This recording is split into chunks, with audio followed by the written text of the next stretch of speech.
10-year-old Lindsey Baum stars in a haunting home video. But does it foreshadow a heartbreaking tragedy? Lindsey would soon mysteriously vanish while simply walking home from a friend's house. You realize you saw your daughter walk out your door just a few minutes ago, and you don't know when or if you'll ever see her again.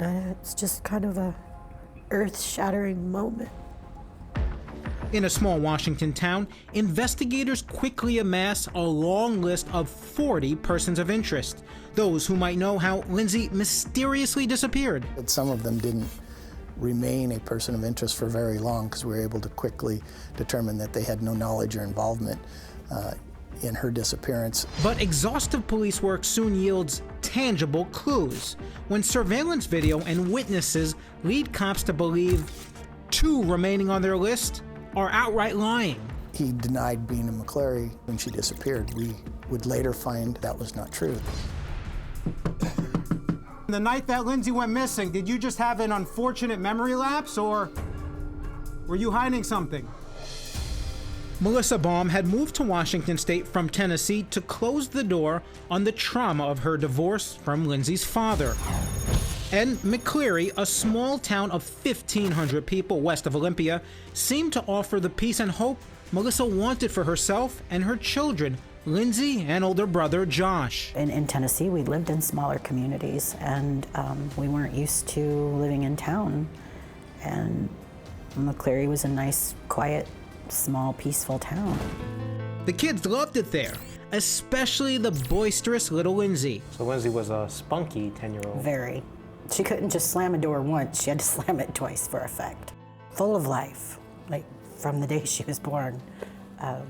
We used to tease her that she came out of the womb talking.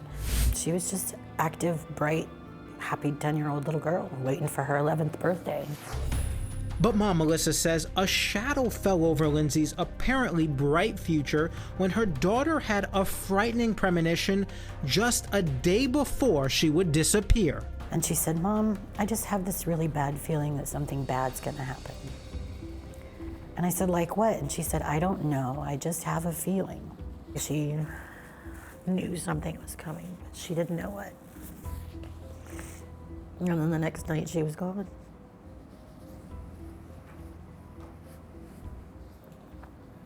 Sorry. Just a few hours earlier, Lindsey and her brother Josh walked a short distance from their house to the home of her girlfriend, Michaela. And along the way, a family friend told Josh to go back after he had a fight with Lindsey over a bike. And he walked in the door not 5 minutes after that, mad that Lindsey left his bike. Lindsey would head home shortly after, upset that Michaela was not allowed to stay over at her place that night. Well, it was a Friday night, about 9:30, when she left her friend's home. She was going to walk to her home. Her walk would have taken her about 7-8 blocks to get to her house. She never showed up. When did you realize something was wrong? Once it was dark and she wasn't home, and she had left Michaela's probably 30 minutes before that. I don't know, I think it just kind of happened gradually. Rick Scott was the undersheriff at Grays Harbor County Sheriff's Office the day Lindsey disappeared. At about 11 o'clock, her mom called 911 and reported her missing.